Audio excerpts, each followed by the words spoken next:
Okay, welcome back to the LEM Products YouTube channel. Today I'm going to be showing you how to troubleshoot your MAXvac Pro after your seal is not properly sealing. So every MAXvac Pro chamber sealer comes with this little ring that goes around the outside of it. It's a silicone band, and we do send you 2 of those.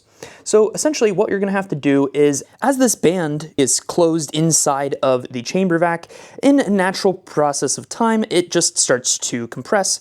So thankfully we do send you 2 of those. So I'm going to show you guys how to replace that, which should ultimately help you with fixing your sealing issues. Basically all you have to do is just lift right up, and that'll take out the old seal, and then you'll take the new one and just seat it right around the edge,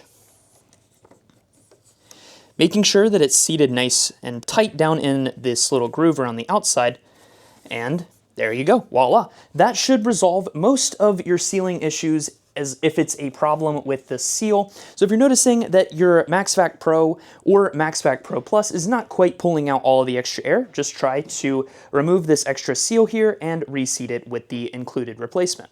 Hope this helps, and I'll see you guys next time with LEM Products tutorials.